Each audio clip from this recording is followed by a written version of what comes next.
Hello, good morning to everyone. We are going to have the second part of the morning sessions and split up, and our question is, how can we create a financial system that is socially useful? I think I'm convinced that's the most exciting question we have, let's say, beneath climate and inequality and all these others, but I think it's at the heart of what the crisis means, and it's perhaps not the question, the acute question, how to get out of this crisis at the moment, but the next most important question is how to define this financial sector in future. And I think the question is excellent, because I think there's a large consensus about the fact that this sector has grown too much, that there's been too much leverage, that there's been too much size of banking, of banks, the size of credits, has been excessive pay, wages in the sector. So I think there's a large consensus about that. The question now is, and that makes a consensus about this sector has to shrink in the long term. The big question is how much and how should it shrink? And that makes the question extremely important to know what is economically and socially, in the sense, useful. What do we really need in the sector? What is good and what is bad? What credit helps and what hurts, like one of the speakers will try to answer. So I would propose to try and first define in the first round and the presentations, define a little bit how can we make the difference, the diagnosis, what is useful, what is not useful. And I think the speakers will get to this point from different angles, which are extremely interesting, and then try to answer the question, perhaps in the later phase, to know how can we then get to the point, how can we promote the part which is helpful and hinder or stop the part which is not helpful. That makes it very concrete at the end. I will just briefly present the speakers. You will find their CVs in the program, and they are all excellent and coming from different points, from different angles. I start with Katharina Pistor, who's a professor of law at the Columbia Law School and has been at the Kennedy School of Government at the Max Planck Institute in Hamburg. And she's specialized in studying legal institutions in transition phases, which has been the case for Eastern Europe. And I think it's quite interesting to make the same point now for the transition of the economy from the banking or finance-led economy to whatever. John Kay is visiting professor at the LSE, fellow at the St. John's College in Oxford, a weekly columnist at the FT, the British FT, which makes us very near to each other because I'm doing that at the German FT. And he's written a book which I find extremely interesting, Finance and Investment for Normally Intelligent People Who Are Not in the Industry. And the latest part of the book, of the title, is, I think, extremely good to mention that we need people outside of the industry, many people outside and also from inside the industry, but it's important to have people from the outside who look at it differently than those who were inside this sector. Andrew Haldane, Executive Director for Financial Stability at the Bank of England, responsible for bank policy on all the bank is doing on financial stability. It's a huge amount of things done on this question, so it's perfectly prepared for our panel. And Dick Bessemer, who's Professor of Economics in Groningen, has worked in different fields, has worked in London, and is an expert in questions touching the financial fragility and the role of finance for growth. And that comes to our point, to our question, and what can the role of finance be for growth and for the economy. I would like to ask Katharina to start Everyone will present shortly the main points of what the answer to this question is, and then we have discussion. Thank you. Thank you very much. First of all, I would really like to thank INET and the people behind INET for bringing me here and for integrating me into this growing network. I have the pleasure of having a grant from INET, and much of what I will say will build on some of the insights we have generated, but we are not at a conclusion yet, so I cannot present final results. Having said that, let me also say that in two ways I feel a little bit as an outsider at this conference and in this group. First, I'm neither a man nor an economist. Gentlemen, clearly in this day and age, it's a little bit amusing that we once again see a group of predominantly white males taking one of the most vexing issues of our time upon themselves to solve. But I'm saying this not only, thank you.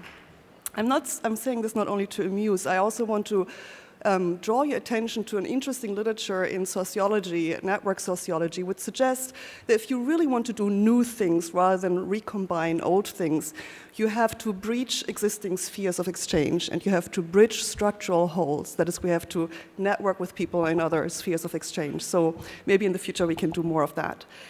So let me just talk about what I want to present here. I want to talk about the regulatory challenges of thinking about markets in a different way. And I think I'm not really saying something new by pointing out that most people have thought in the past that this is somehow like financial markets look like. They're equilibrating in some ways. And in fact, and this is the most important point, we have regulated financial market as if we could achieve this equilibrium. Maybe markets alone cannot do this. They face information costs and disclosure costs.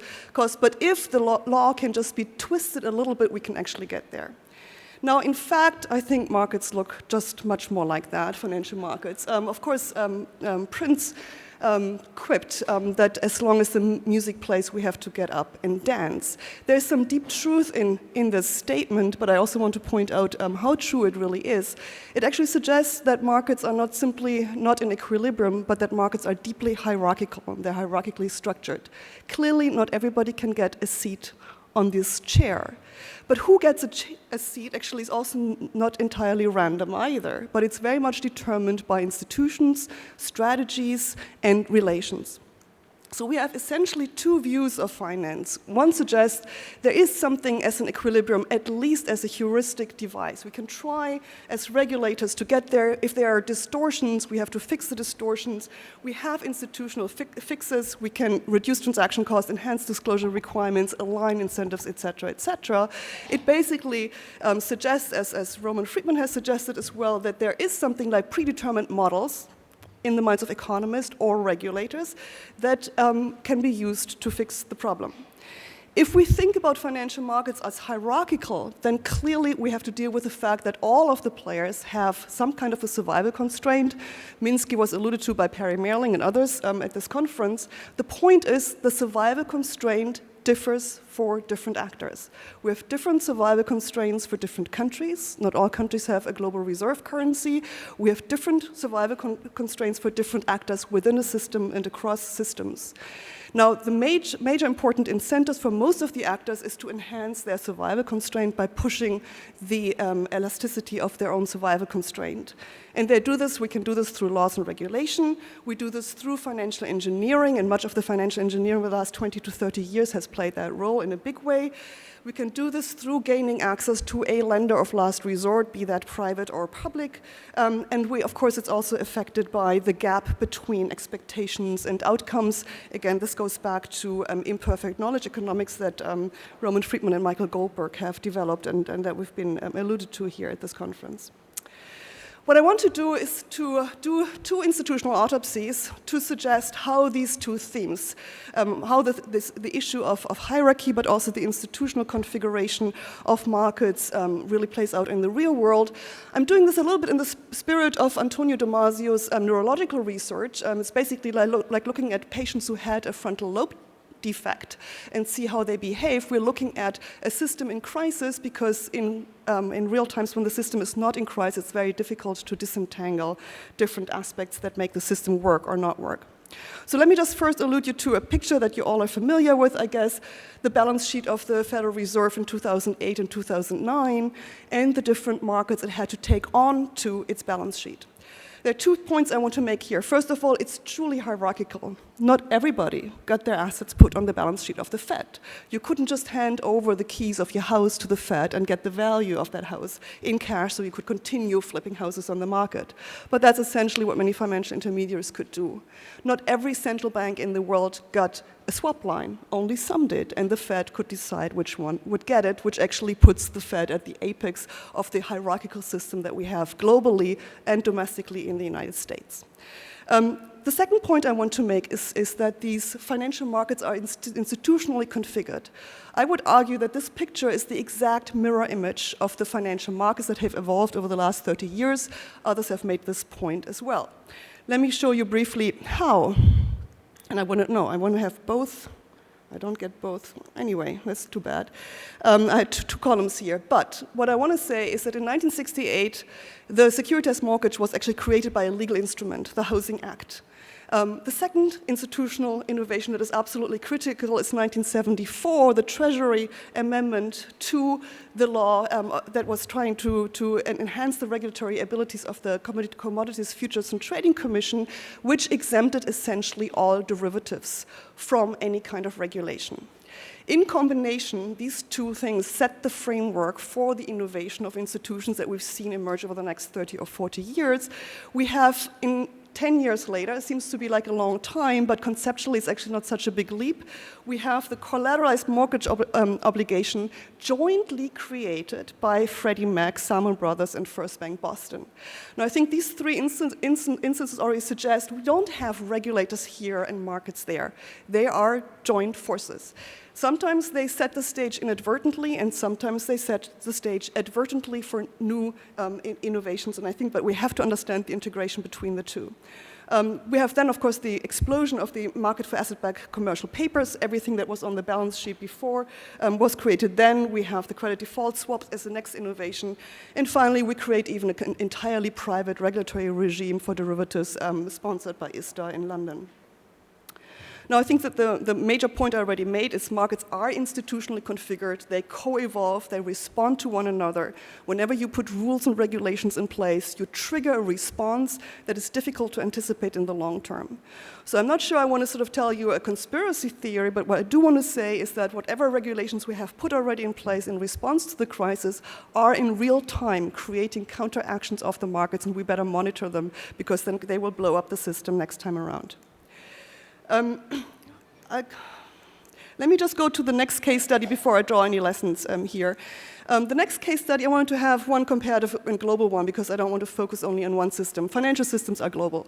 And we have structured financial systems, again, in a way that not only respects global hierarchies, but I would argue entrenches global hierarchies.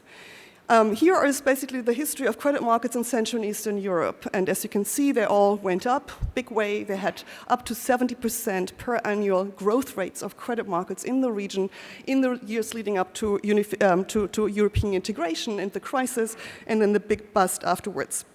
Some countries did better than others. I make a point in the paper that Poland did much better, but that's not the point I want to make here. I want to ask, why did these countries crash? They did everything they were supposed to do. They reformed the institutions in accordance with global standards and EU rules. They opened their borders. They had foreign banks, big present in their countries. Between 36 and 98% of the banking sector in the region is owned by foreign banks. And they actually didn't have much fancy finance. They were not the ones that crashed because of derivatives. They had actually pretty standard mortgages. What I want to suggest is to understand the crash, we have to go back to this picture. And we have to think about and look into actually which banks went to the Fed and got access to TAF, the term auction facility.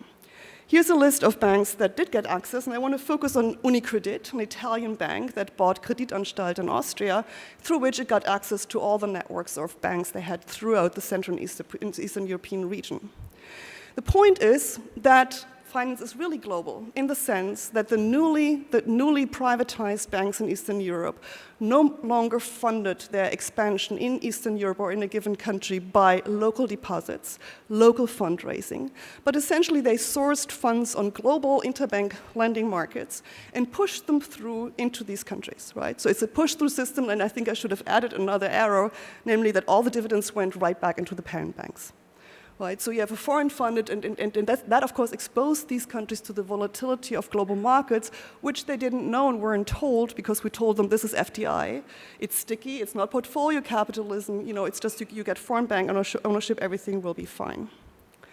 What is the institutional structure here? And I think this is something to think about as well. We have free capital mobility. You know, we know the IMF is a bit more cautious on it nowadays, but in Europe it's entrenched in the treaty.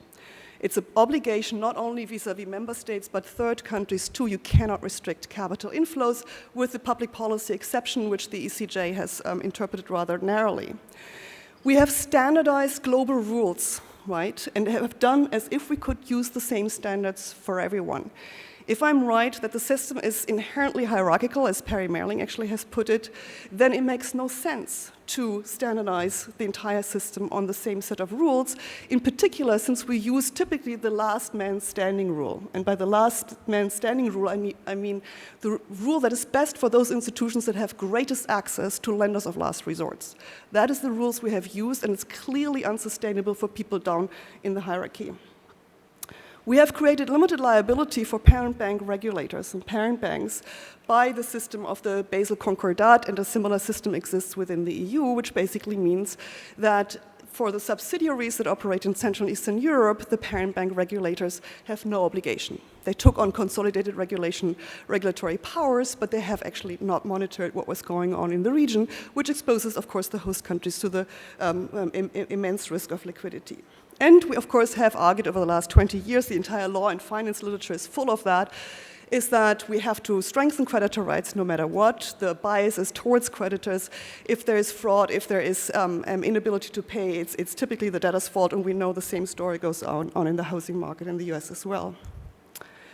So what are then the regulatory challenges? Once you recognize that markets actually are inherently unstable, that they're hierarchically structured, how can we regulate them? Now, clearly, we should stop trying to regulate markets with predetermined standards of regulation that focus entirely on information disclosure, transaction cost reduction, et cetera, et cetera. This won't do it. It hasn't done it in the past. I'm just mesmerized by the fact that this is basically what the FSB is now doing, even more effectively through peer review. I think we have to move away from that. We have to think much more about governing capital flows and have to think about also how to guarantee countries further down in the periphery access to liquidity when they crash. Today, they're mostly at the mercy of the IMF, and the IMF has limited resources too. And I think we have to move from an entity-based regulatory system, and everybody says this, I think, to a market-based system. Banks are a part of the financial system. We have a market-based system, and we have the ability of financial actors to constantly change their identity by reincorporating, becoming a different type of entity, and use regulatory arbitrage opportunities is endless. And regulators are hamstrung by a couple of standardized rules for a particular type of entity only. If we want to standardize, and in principle, not very sort of sympathetic with standardization, I think we should have much more decentralization. We should have much more power in the hands of those who bear the cost of financial crisis. But if we do standardization, let's think about shifting from the last man standing to the first man falling rule, so that we can make sure that we are not surprised when the system starts collapsing at one end. Thank you very much. Thank you.